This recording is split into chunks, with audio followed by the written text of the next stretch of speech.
first and foremost, welcome everyone that's here. And as you all continue to join, we are really, really excited to have this conversation about building generational wealth. My name is Nicole Tinson. I'm the founder and CEO of HBCU 20x20, and we are so fortunate and honored to be in partnership with Robinhood for this event. We have some awesome people here to speak today, but I am going to pass the mic over to Shar. She'll do a brief introduction, and then we'll go from there. Awesome. Thank you so much, Nicole. And thank you again for letting us partner with y'all on this event. We are all so excited to be here. By way of introduction, my name is Shar and I lead university recruiting efforts at Robinhood. Before I intro our panel, I'd love to just share some info about our UR program. So we onboard both tech and non-tech interns and new grads from any academic background. So traditional 4 years, JCs, boot camps, we welcome everybody. And we've been so excited to attend a lot of school-sponsored events and conferences virtually, as well as partner with some awesome organizations such as Tapia, Rewriting the Code, Shell Hacks, and URX, who all focus on empowering URM students.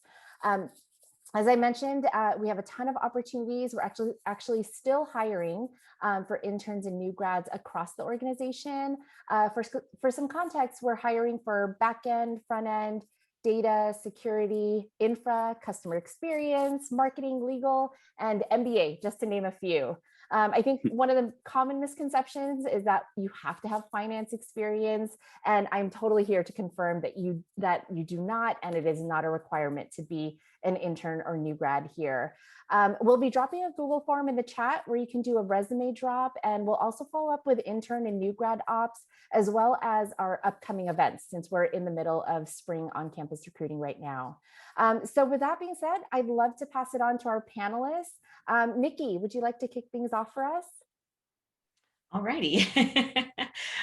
So I'm Nikki. I am a customer experience representative with the options team here at Robinhood.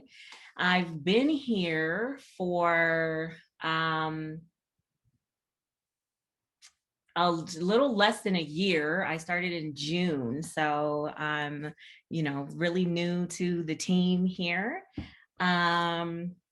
What other information would you guys like to hear about?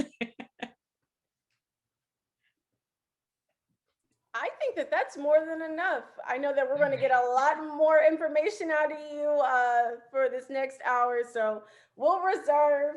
I think next we'll move it over to LaSalle. Can you introduce yourself?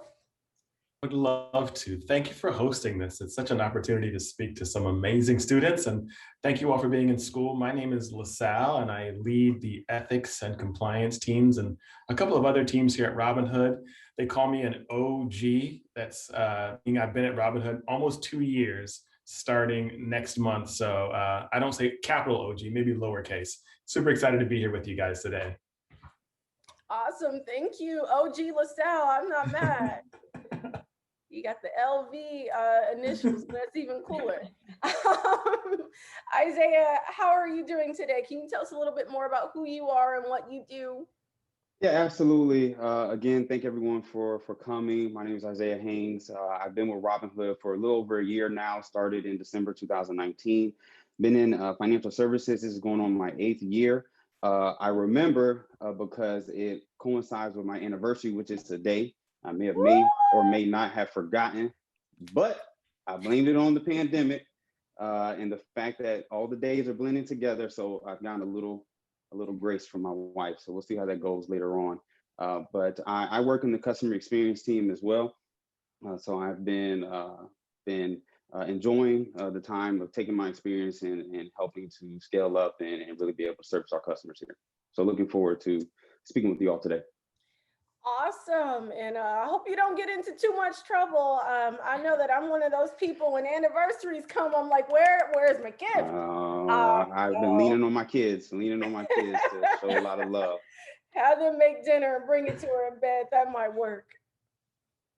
And last but not least, we have Miss White, who is also going to set the tone for this event. So Go ahead, please. I love that. Thank you, Nicole. And Isaiah, thank goodness for grace, right? So that was everything you said. That was what I was clinging on to. So I'm so excited to be here with y'all. My name is Tashima White. I am the site leader launching the Tempe location, and I sit within the customer experience organization. So on fire about insane customer service. I love that Shar called out the intern. We are building out a fantastic customer experience intern, and those that are juniors, we'd love to bring you on board to participate in that. A little bit more about me is that I've been in the industry 15 years, 90 days at Robinhood. Listen, I've also heard I'm an OG. I don't feel like it yet, but a lot of deep experience in the industry. And I've said I spent my career lighting hearts on fire, really helping people to have a better tomorrow than they do today based on anything I can do to support them, either as an employee or as a customer. So I'll tell you that little bit about me. You heard me, those that were here early. I'm currently in Texas, but moving to Arizona and building out a team there.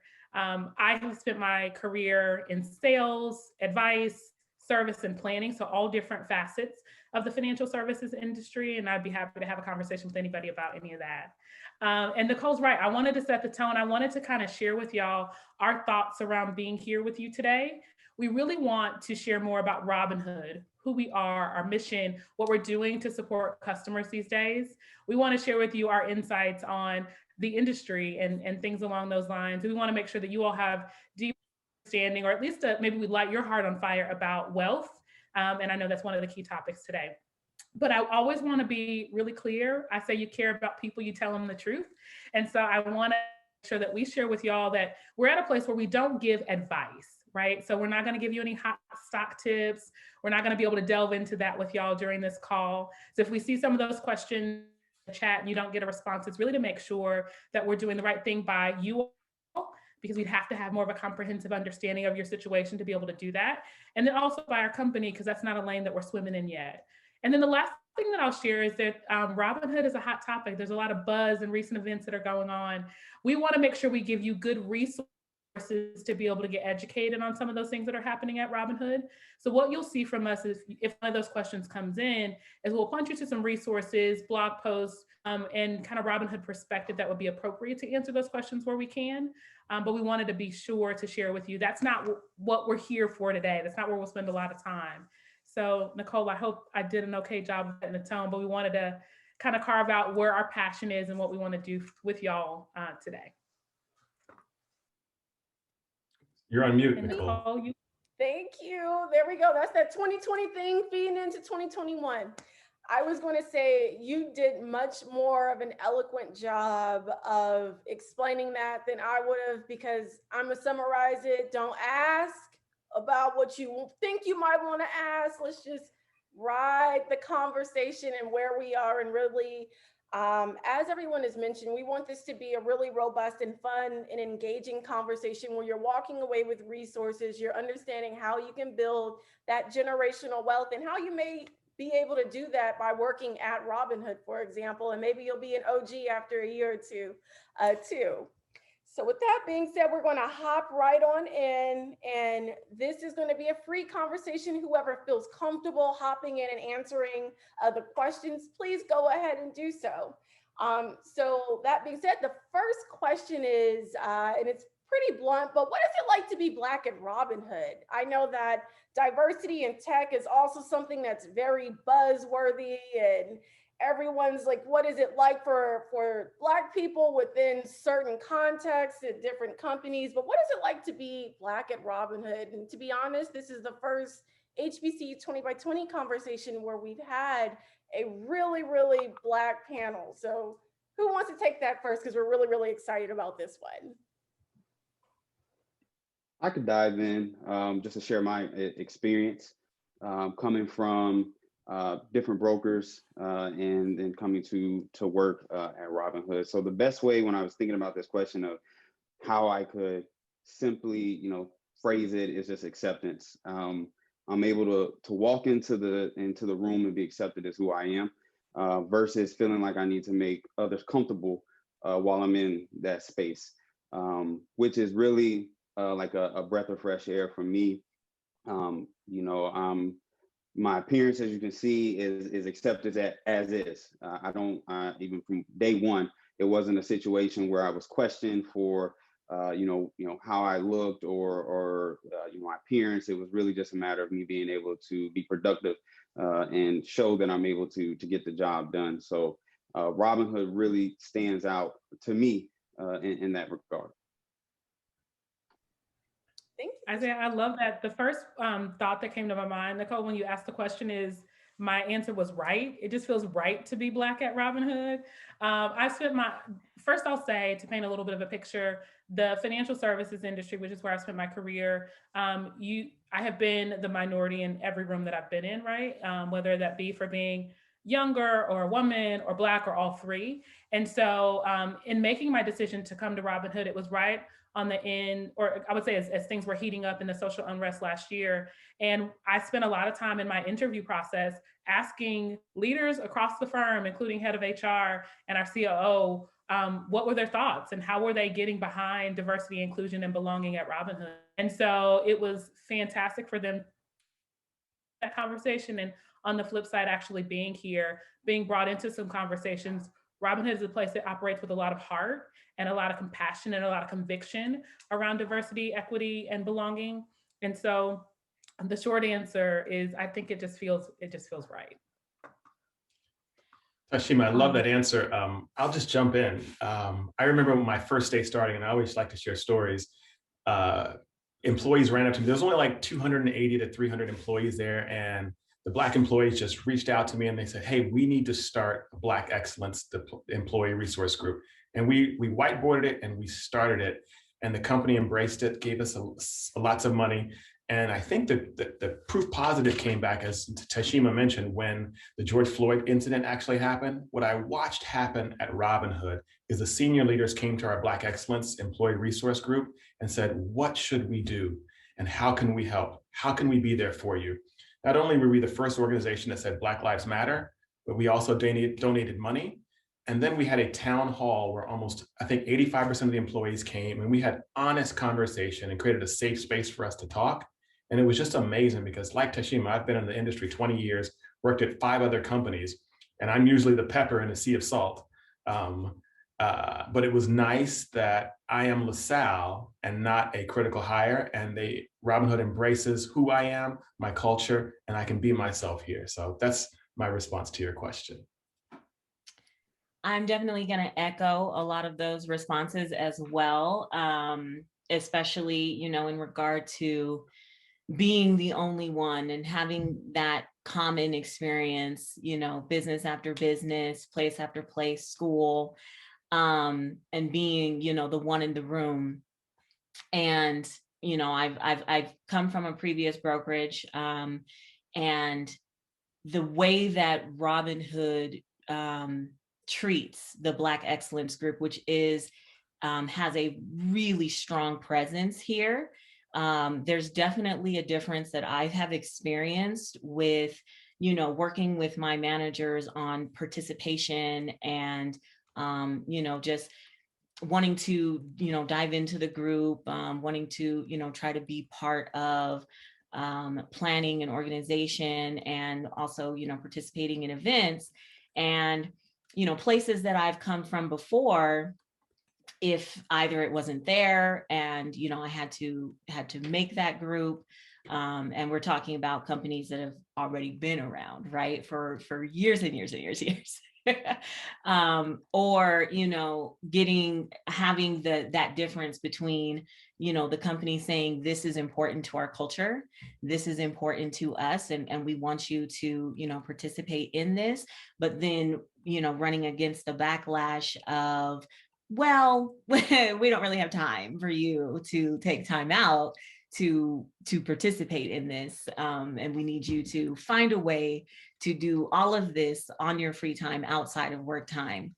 And so, you're creating this group that's supposed to be part of the culture, but it has to be built entirely outside of the culture. And that's something that's I'm finding very different here at Robinhood, where, the Black Excellence Group and just us and the issues that we run into, and in, social issues that are coming up, are front and center and a part of the lifestyle and the culture here at Robinhood. So thank you for you all for sharing that. It seems like Robinhood is really fostering a community where you feel included just as a person, but then you also have your ERG. And for context, for those who are watching, ERGs are the employee resource groups that some companies opt into having. So it's almost like having like your own affinity group within a company. So for you all to have Black Excellence and to have the agency to mobilize and move forward to address the social issues, like you mentioned, even as far back or a year ago, looking at George Floyd and being able to respond to that pretty quickly, it seems to be rewarding. And I like that you said, I think it was Tashima who said that it feels right to be at Robinhood. And I don't think I've heard anyone refer to their workplace like that. So that's really, really unique. So take note, you all. If someone's saying something is right about a company and they have years of experience, there truly is something there, because I've never heard anyone say I feel right at a company. That being said, that kind of transitions to my next question. I know that fintech is a fairly new industry, so we're seeing companies focused on mortgages. We see companies popping up focused on investments. But I'm familiar with Robinhood. I utilize the app. My question is, what skills are needed to succeed at a company like Robinhood? And it may have been Shar who mentioned it earlier, where oftentimes you think if a company is focused on finance or an investment, you just have to have a finance or investment background. But what skills did you bring to the table? Because I know that I don't think anyone has necessarily a technical background, but what skills would you recommend students bring forth, or how can they be better prepared for a career at Robinhood? Well, I'll go ahead and get started with that question. I think the main thing really is to be flexible, patient, passionate, and just willing to learn and to grow. Like Shar had said, you don't have to be, a financial expert. I don't know that that's even a thing. You don't have to, have years and years of experience working in finance or, working in trading. You just have to bring yourself and, be ready to jump in and learn and just, participate. That's fair. Anyone else want to take this question? I'll jump in. I totally agree with what Nikki said. That's exactly what we look for. And I do lots of interviews and I do lots of hiring, and you have to meet some of the basic job requirements that the recruiters put out there. But I look for 5 things when I hire people. And I've been looking for these things for 20 years. And when I came to Robinhood, Robinhood actually embraces all 5 as well. So it was a wonderful fit. And I call them happy, humble, hungry, fit, and function. And I start with happy, is we look for people whose the glass is 100% half full all the time. Everyone has a bad day, but you can't have a bad day every day, because we spend a lot of time together. And so you got to think positively, because we're always solving problems. Humble, we look for people who are smart, but they don't have to be the smartest person in the room, because we don't want brilliant jerks. And we love humility, because Robinhood hires some super smart people, but we all work together and everyone's voice is important. Hungry, we look for people who are always willing to learn, that will sit down and try and study something to understand. And if you approach life with a curious approach, that helps you at Robinhood tremendously, and it helps you with your flexibility. Fit, you have to be able to fit into the culture with your team and with how the organization grows. That's really important. And the last one is function. Can you do the job today? But we always look for franchise players that can look for the next 2 jobs. Are you somebody we can build a team around? Will you be a manager and a leader in CX or in compliance or somewhere else in the company? Can we build a team around you? So those are the 5 things that I look for, and I've seen that work really strong at Robinhood. Well, so I love that. There's a, can kind of a philosophy I live my life by that it's going to echo what you said, but I talk about being brave, not perfect. And so when I think about the people that we're looking for, and frankly, the reason I came to Robinhood, it wasn't because I had technical expertise. There's a lot of meetings that I'm in that's like Googling, what does that mean? Like, I don't know what they're talking about. So I don't need to show up perfectly. I don't need to know everything. I just have to be brave enough to share my ideas, to be in the room. So I think that's a component of what makes you really successful here. And then the other thing that I'll share is there has to be this moment where you're really willing to roll up your sleeves and dig in. I will tell y'all, I have done everything in my 90 days from solve cases myself, right? I've written back to customers myself, all the way up through setting strategy for the organization and launching a site. So you have to be willing to, it hits on the humility that LaSalle was talking about, be such an owner of this business at whatever level you come in, that when we're asking you to flex and adapt, that you're really on fire about doing that. And I think that makes you a really great candidate for Robinhood.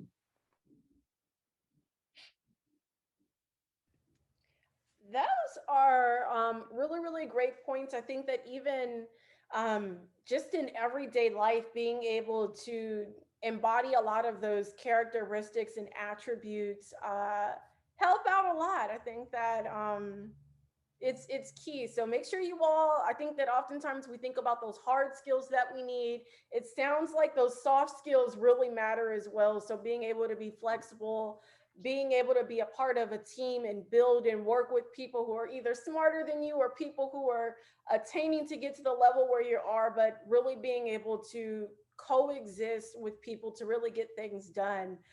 Sounds like it's a skill that matters, but also being able to do that with a smile.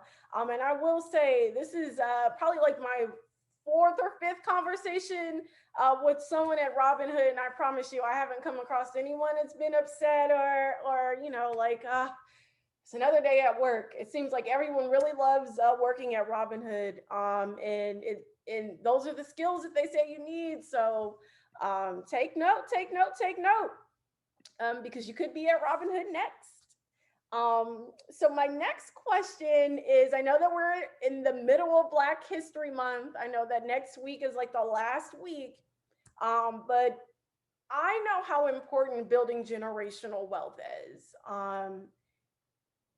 I'm curious to learn from you all about why generational wealth is important. So what does building generational wealth mean to you, and why does it matter to actually have it?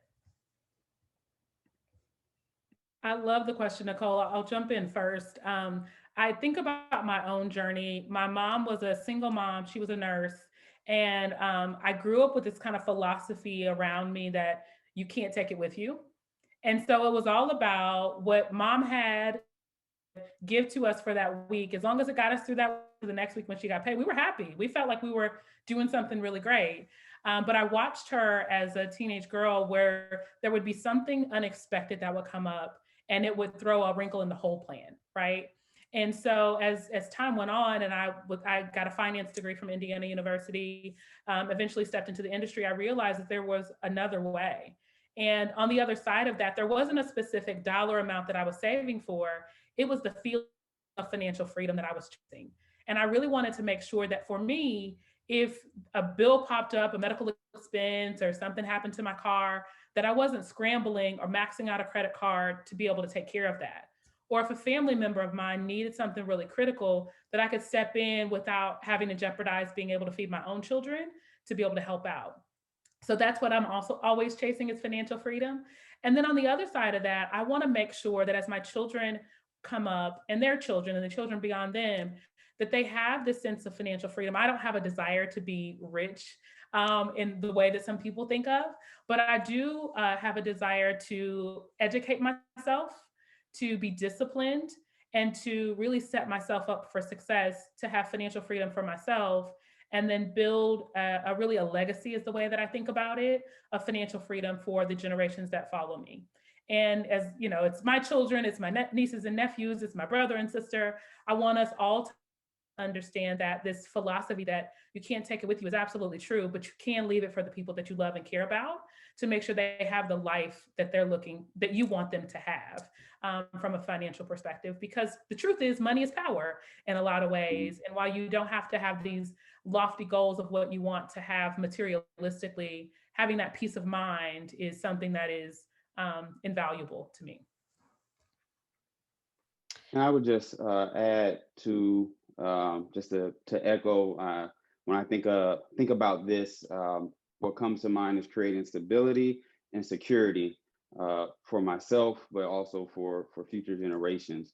And I look at that as a combination of, the monetary things that you can get, but also, like Tashima was speaking to, just some of the behaviors as well. So like a monetary wealth and a mental wealth as well, to be able to pass that down, so that I'm learning things. So for example, my sons are 8, 7, and 4.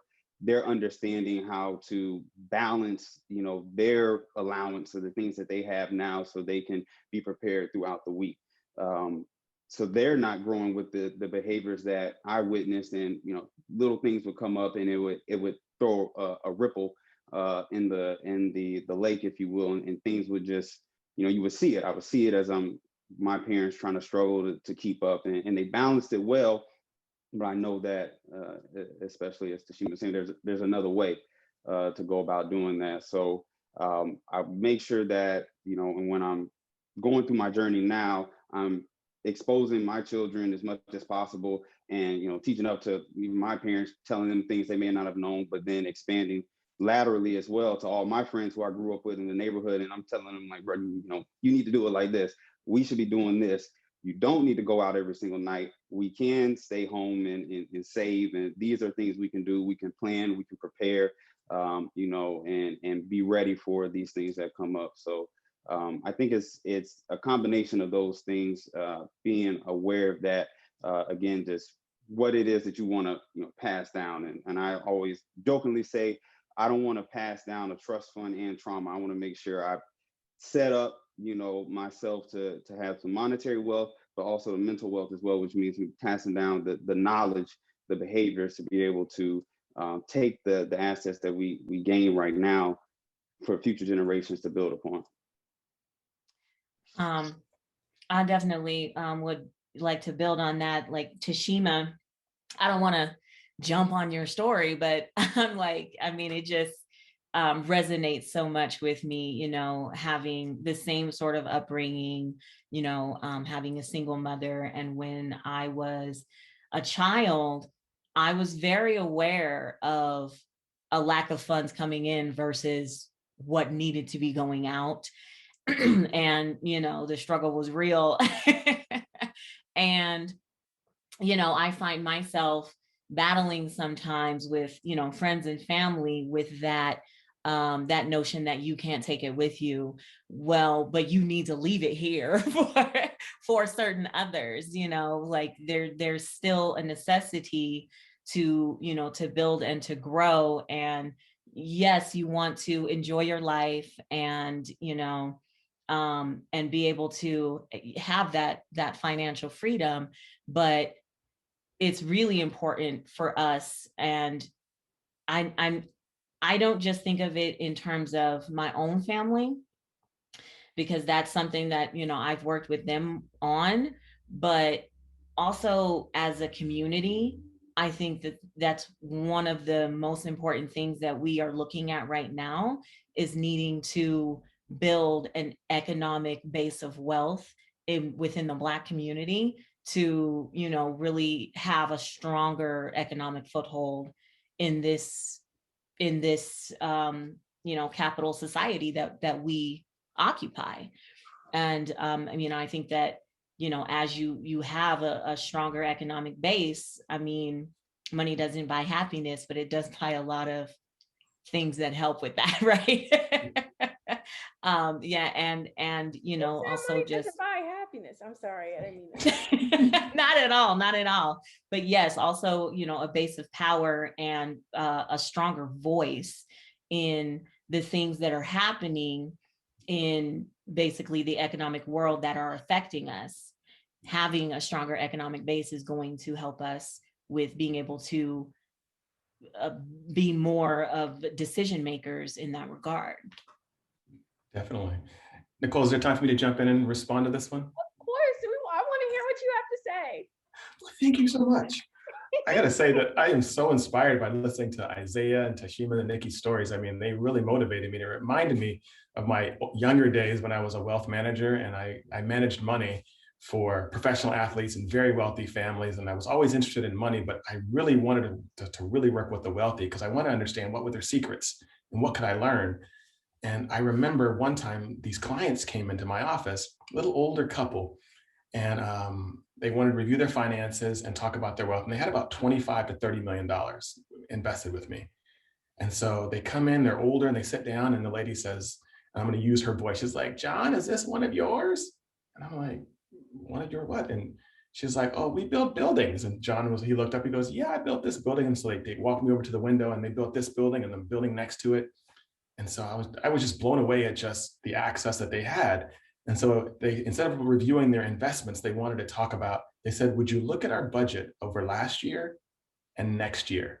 And so we looked at their budget and their household. We looked at their electricity bill. We looked at their water bill. And we looked at their cell phone bill and how much they were spending on food. And they itemized everything. And I learned so much from them and from my other clients that I came up with like 3 things. And the panelists have already said these 3 things, but I'm just going to reiterate them. 1, to generational wealth is behavior. It is your habits that determine generational wealth. And we as a Black community are typically consumers. If we get into the mindset of becoming savers and investors, that will change the direction of who we are. The next one is education. I see Tashima has her CFP there. That is one of the highest financial literacy designations in the industry. Keep studying and learning about financial literacy. And Robinhood is going to be doing a lot more about that. Keep looking at us. We're going to change the way financial literacy will be done in the industry. And the last one is access. When you have education, when you have money and resources, it opens doors for you. So save and invest. So it's behaviors, it's access, and education. Those are the 3 things I've kind of summarized that the panelists have already mentioned. So Nicole, back over to you. No, this was extremely helpful. I think that oftentimes, I'm from South Central Los Angeles. I didn't grow up with a silver spoon in my mouth. And I think that trying to navigate wealth, even as a first-generation college student, which some people may be, is a new territory. So I think that the financial literacy piece certainly matters, but I love that you even brought it down to behavior, because I think that we see it every year when Nelson releases the report where they even say like the Black community would have the 13th highest like GDP if it were a country. Like we see things like that where we see what we consume and where we're putting money out, but I like that it's that piece where we take a step back and think about what we can change personally. So maybe we don't need to go to Starbucks every morning, you know, and grab a latte. Maybe we can buy Black and Bold, which is a Black-owned coffee from Target, Yes. and make it at home. You know, Yes. That way you're actually giving back to the Black community, supporting the Black community in small businesses in some way, shape, and form, and you saving your coin. So I appreciate that, and just hearing from you all about why it's important and ways to go about it. My next question for you all is, how has Robinhood given back to the Black community? So it can be through financial literacy, it can be through programming. What are some things Robinhood has done in the past that we can kind of like uplift and highlight? Well, these are the things that I see. So, you know, programs like this, just bringing people into the fold and being, I'm losing my words here, being intentional about, you know, going out and trying to bring people into the fold, and bring people that education. I'm seeing, I mean, like I said, I've only been here with Robinhood for a few months, and, you know, other companies that I have been with, you know, you get maybe this month of of programs and you know, events that go on, but A lot of times they really don't reach out to the community. And so what I have been seeing here at Robinhood is a regularity of, community outreach programs, working with children in, volunteer and mentorship capacities, and just really being intentional about participating. And like I had mentioned earlier, just this really strong presence that the Black Excellence group has, and having that strong backing from Robinhood to be able to go out into the world and have that presence. Nikki, I love that. I would echo that and say what I've been impressed with at Robinhood, and LaSalle said it earlier on, is that Robinhood does a great job of amplifying our voices. I worked at a firm that would not say Black Lives Matter, that would not allow us to give directly to the cause of Black Lives Matter. And so Robinhood is, they are bold, and they will say what they want to say and amplify the voices of our community, which I think is so fantastic. And then the other thing is a little bit of a story, but it is related to LaSalle's point about access. The firm that I worked for before, I would tell people, hey, here's where I work. And they're like, what's that, right? There wasn't recognition. There weren't many of us that had accounts there. But I've been at Robinhood just 90 days, and I'll tell someone where I work, and all of a sudden they're like whipping out their phone, and they have the app, and they're like, hey, I didn't invest before now, but I got a free stock, right? And so there is this excitement around access in the way that we have built our company to make sure that when we talk about democratizing finance for all, it means all. There's no asterisk there. There is no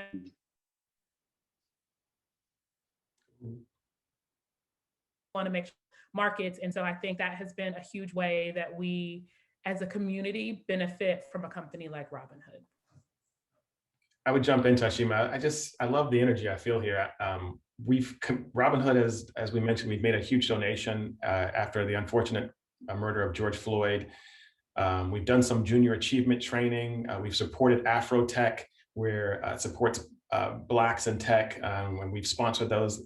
We wanted to do more, but when the pandemic hit, we can't bring our employees together, so we've actually given money. I have other story. I remember when there were riots in Los Angeles happening in the middle of, and during all the protests, and one of our employees, a Black employee, his parents had a store in LA, and he's like, the rioters destroyed my parents' store. And the Robinhood community came together on our own, not provoked, not formally, and we donated $85,000 so his parents' store could get repainted and refurbished, because insurance wouldn't have covered that. So we want to do more on a global scale, but we can't do it right now besides give money and support. But when the pandemic closes, just watch out. You're going to see Robinhood very active in the communities that we live in. And one last thing, I just want to, just on a micro level, down here in Orlando, we have worked with an organization called 8 Cents in a Jar through BEX. So it is supports financial literacy with the youth here. So being able to assist, so employees here or our fellow team members volunteer time, and we spend that time just working with the youth, so they actually have like a mock investing account. We help them to understand what that looks like. So that's something that we're doing this year as well. We did last year, actually right when I started. So that was very encouraging for me because it was just showing that not just on a macro level wanting to impact or make change, but really going into the community. I'm born and raised here in Orlando, so it was very meant a lot to see that type of involvement. So just a quick example, I want to make sure we don't overlook that as well. Thank you for that. And thank you all for your response. It sounds like Robinhood really is doing what it can during these times, and from what you all have seen in your experience. So we're really, really excited about the future of Robinhood and what you all will continue to do within our community. So my next question for you all, it's random, but who's your favorite Black business person that you admire, who is a trailblazer in building generational wealth? So I know that oftentimes we think about like those first Black person to have $1 million business, the first person to have $1 billion business. Like we tend to focus on like the Madam C.J. Walkers and Janice Bryant Howard is my favorite Black businesswoman, but who are some of your favorites or a favorite person that you think that people can go do research on and learn a little bit more about their journey as well? Um, yeah, I'll speak to it, and I know this might be like cliche slightly. Percy Miller, aka Master P. I have a very, very, very personal story of why, like so why he impacts me. So I'm a father, like I said, 3 boys, and to watch what he's done with his, what he did with his family. We talk about generational wealth. So he didn't just like make a lot of money. Everyone, his brothers, Silk the Shocker, C Murder, he put them on. His kids, Symphony, Romeo, specifically Romeo, my little sister. I remember being young and she went to a concert and, they were literally throwing tapes into the audience. She, went hard, little scuffle, got herself a tape. I remember an interview, fast forward later down the road, and Master P spoke about the fact that those tapes, the merch, all the things that he was selling, he was doing. And so that like inspired me when I was 16, 17. There was a phase of just making shirts. I've made shirts. I tried to do things on my own because it was like, oh, I can do it. I'm listening to his music. He influenced me, and that is the culture that intersecting. So, but now as I'm older, I really understand what he's doing with not just, he didn't stop there. All of his kids, he keeps involving them in different things. He keeps pivoting. I'm always big on, plan, act on your plan. And if you need to pivot, and then plan again. And he's doing that. And you see him involved in different things. So yeah, Percy Miller, I really look at that and just say, he can, if you read his story, very, very, very influential for me. Thank you for that. I think that my favorite interlude on Solange is a seat at the table is where he talks about, like, when they try to buy the record label from him, he's like, if they offer me $10 million, how much am I actually worth? So thank you for that, because I think oftentimes people don't even think about how powerful Percy Miller is as a business person outside of who he is to the culture as far as hip hop and music is concerned. So who else wants to share who their favorite trailblazer is? I'll jump in. I'll share the first person that came to my mind is Melody Hobson. If y'all aren't familiar with her, was that yours too, LaSalle? I'm sorry. You go deeper on her. I think she's fantastic. I think she's a powerhouse. She has run Ariel funds for a long time, and I didn't realize that they were Black owned. She now sits on the board at Starbucks. And so she's just fantastic and phenomenal. But the place where she really impacted my life is very, very early on. She used to put something out called the Black Paper. And it was this open kind of dialogue. Google it if you haven't seen it before, that talked about the Black community and how they were really being underserved by the financial services industry, and also how their wealth was being impacted by not having some of the things that we talked about today to set up generational wealth. So she was the first person that came to my mind. And there's so many others that when you started talking about Percy Miller, I also thought about Beyonce. And I love B, but also she's a person who has really been willing to go deep in her own business. She managed herself for a period of time, way after she was really popular, in order to make sure that things were running appropriately. And I think you do have to sometimes operate at a lot of different ranges and levels to be successful in business. And there are dozens of others I could bring up, but I'll stop with those two. Thank you for sharing those two. Melody Hobson, I think, make sure y'all Google, I'm dropping her name in the chat, but everyone make sure you go familiarize yourself. I forgot she's a boss. And yes, Beyonce too. Let's see, Nikki, do you have anyone you want to share? Well, there are just so many. Personally, I think people that I really, really look up to, because I don't tend to keep up much with famous people and like that, but I find myself really inspired by just people that I have experienced personally in my life. But someone that I could speak to would be like Akon.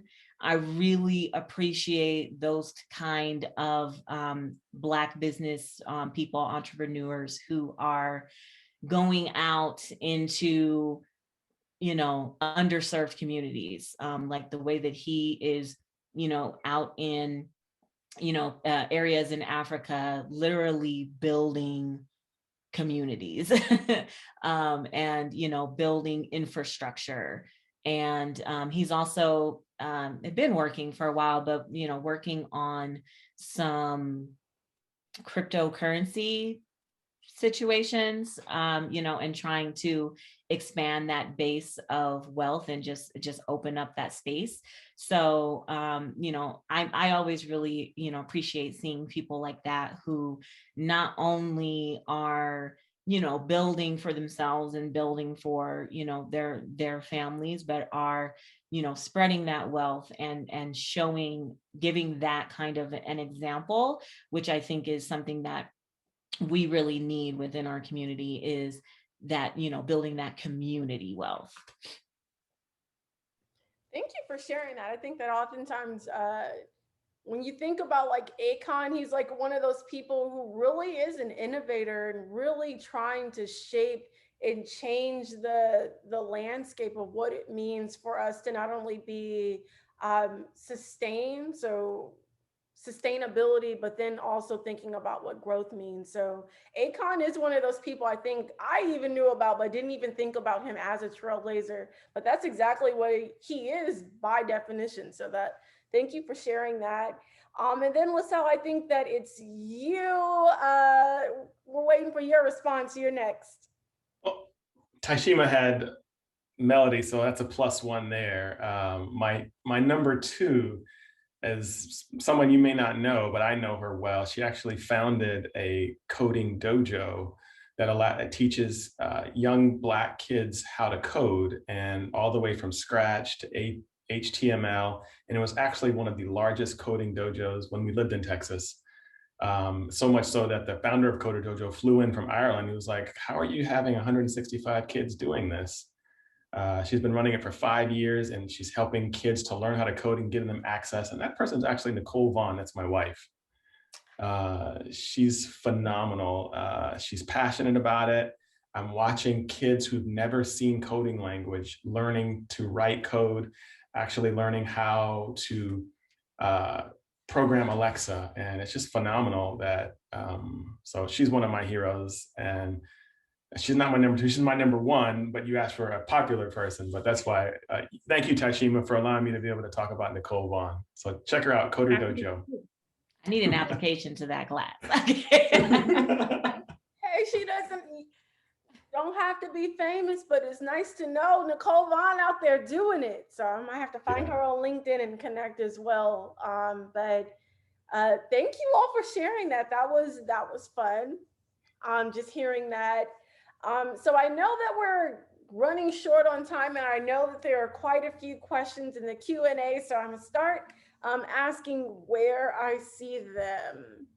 The first question I see is, do you guys believe Robinhood has a real competitor, and do you utilize the platform? That came from Nick. Yeah, I certainly utilize our platform, Nick. And so it's before I came to Robinhood, I couldn't do that. And when I came over, I was like, oh, okay, I see what all the buzz is about. So I love our platform. I think what makes our platform so unique is what also makes me believe we don't really have a competitor. The truth is that since I've been here, the thing that's been so impressive is that we are focused on maxing out who we are and what we do. So I talk a lot about doing things the Robinhood way. And I've never sat in a meeting at Robinhood where I heard somebody say, but what about the person across the street? What about this competitor over there? We're not focused on what they're doing. We're focused on maxing out what we do and what we do really well, and delivering on what our customers want and need and deserve. So I don't think we have any competitors, but I'd love to hear for the other panelists if you think about that differently. I would agree. And if I saw it, it looks like it was worded as, do we see ourselves as a real competitor? Or if we even have competitors? I think we've really created and lowered the friction for those to get involved with investing. As similar to Tashima, before I came to Robinhood, I couldn't have a Robinhood account, but was very, very aware of the platform, to the point where I had friends asking me, hey, tell me how to do this on Robinhood. And when I was able to get an account and really be able to get my hands on it, I understand why we stand out. And we're able to. There was just a lot of friction. A lot of the may have felt as though that you needed to do X, Y, and Z before you're able to get an account, or wasn't as seamless. And lowering those barriers to entry, if you will, whether they were mental or physical, has allowed other people to be able to allowed us to be able to participate. And participation is power. So that's really allowed us to stand in a lane of our own. I would totally echo that. When you think about money, the way money has evolved over the last 400 years, you have a box for banking, you have a box for insurance, you have a box for mortgage, you have a box for how you pay. The financial service industry is so boxed off. Robinhood has elevated ourselves to say, let's think about the customer and about money. And I don't know of anyone else who's trying to disrupt, to simplify and focus on the customer and money that way. And I haven't seen any competitors. So our biggest competitor is ourselves, being able to deliver on that vision and value that we're trying to create. Thank you for sharing that. I think that even for me, I remember, I think I shared this all with you all, like during the debrief, like, oh, I need to figure out how to invest, like that whole, like, I want to do something different. So then you like go to Fidelity or Charles Schwab and try and figure it out. And you're like, yep, no. But it is the ease of Robinhood that it's just easy to use and understand. So that was a great question. The next question I see is, do you have a department for community engagement, and are they hiring? So I think that might be, that's an interesting question. We'll get back to you. Can you make sure that you message one of us, and we'll see what we can do or what's there or what's available for that. The next question I feel is, or I see is, how do you all see money different now that you work at Robinhood?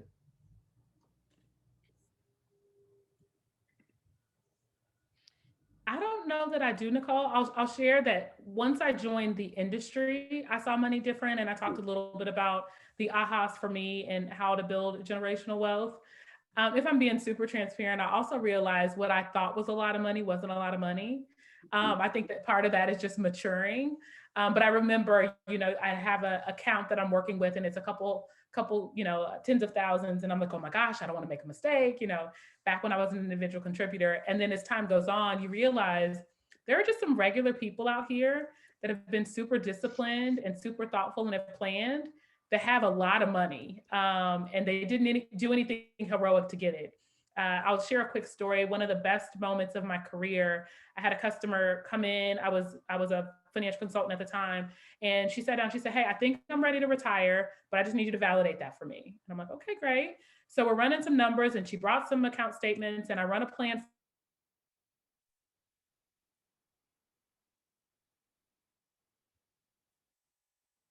retired years ago and been really comfortable. And she hadn't done anything super heroic other than just be disciplined. And so I think the opportunity, the possibility, and kind of my range on what's big money changed since I've been in the industry. That's helpful to know. I think that I felt rich back in the day when I would get those refund checks in school. And then I became an adult and was like, yeah, no. So I can only imagine how when you start seeing things through a different lens, how that changes. So I can only imagine. And if she ends up retiring, or she did retire, I hope that she's living the life that she deserves and that she built over the years. So I think that that's what life really should be about. I think that we have time for like 2 more questions, and we have so many questions. Okay, this is a question. How can we as students now work on building generational wealth? I would say right now, because, echoing something that you just said, Nicole, when I was in college, I used to get money back from the school because of my financial situation, my scholarship or whatever. And I just blew all of that money. I just blew it. And I have no idea where it went and what I did with it. Nothing to show for it, other than, having paid my bills. But as soon as I got out of college, I realized what I had done wrong. And that, I needed to save money. And that was really the first place for me to, start to work on building wealth, was to just save money. So, to build the budget and, cut where, trim the fat, the extra, any leaks, and really know exactly what was coming in and exactly what was going out and where it was going out.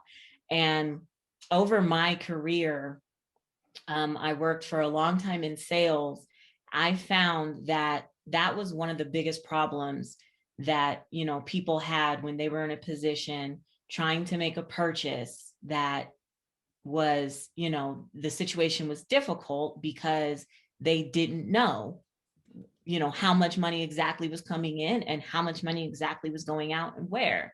And I think that's the first step, is to know every specific detail of your financial situation and then work on building it. I love much of that. I'm like eager to jump in. One of the things that we have not talked about that I did not know is don't incur a bunch of debt. I remember the first time I got approved for a credit card, I think it was like $250. I probably had that thing maxed out within a week. And I didn't consider that I was paying 20% on $250 and I couldn't really afford it. And so I'm paying the minimum, and it was taking me a lifetime to pay it off. So we've talked a lot about saving and investing and being disciplined. If you are at a place where you can't do that yet, at least do yourself the favor of not incurring any non-essential debt, right? And making sure that you aren't putting Uber Eats on a credit card that you're going to have to pay off, and the Starbucks on a credit card that you're going to have to pay off at these very high rates, because that is a distraction when you are making more money, that you have to really sit down and get that figured out first before you have substantial money to be able to put into saving and investing. So get really educated on having a strong credit score, how credit cards work, how you can build credit history without incurring a ton of debt. And I think that's another key piece to building generational wealth. Absolutely. Yeah, I was just, I know LaSalle may have something, but I'm going to piggyback on what you said earlier, LaSalle.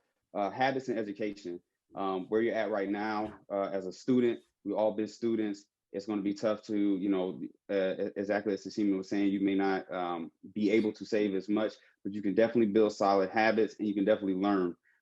Educate yourself on being able to stay out of debt, pay down your debt, good financial habits, financial literacy. Do all those things right now, so that as you start to go through your financial life cycle and get to a place where you're earning more, you'll already have at least a knowledge foundation to not fall into the traps that many people, including some of us, have stepped into.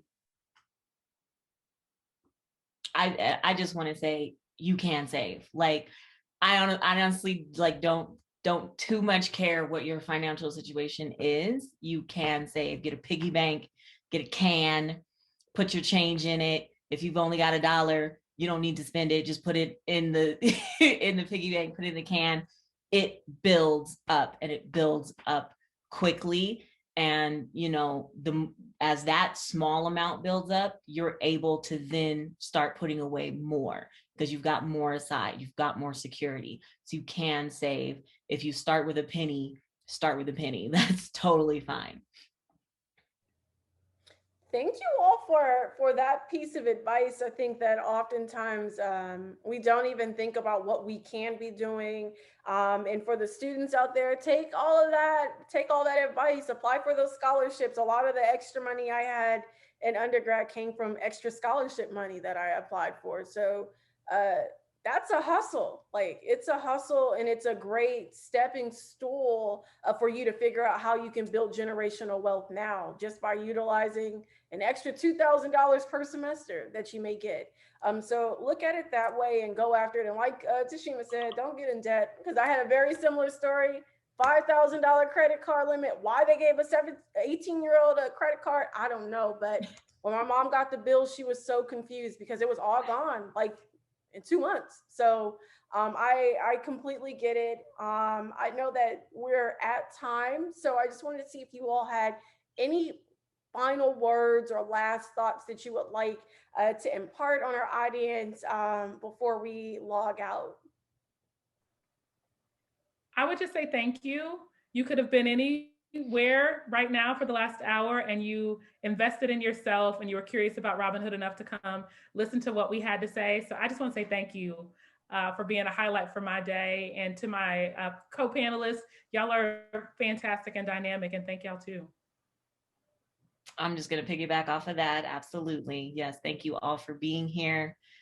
Thank you all for your words today. I enjoyed being here, so I hope everybody else did. Absolutely. I would just jump in and echo everyone, and just to all the students and those who tuned in, students, finish, get your degree, get another one, keep fighting. It's a fight, and you're not just fighting for yourself, you're fighting for your children's children. And that's how you build generational wealth. Build a legacy for them, and don't give up because you're fighting for them. Absolutely. Echo to everything everyone's saying. Continue to just educate yourself. Knowledge is key. Continue to participate. Participation is power. Check out learn.robinhood.com. I'm not sure if we said that yet, but that is a great resource that we have, that you can find that through your mobile browser or online. Again, that's learn.robinhood.com. A lot of good articles in there that will be able to help you get started and do some of that that groundwork as far as building your foundation of knowledge for investing. Awesome.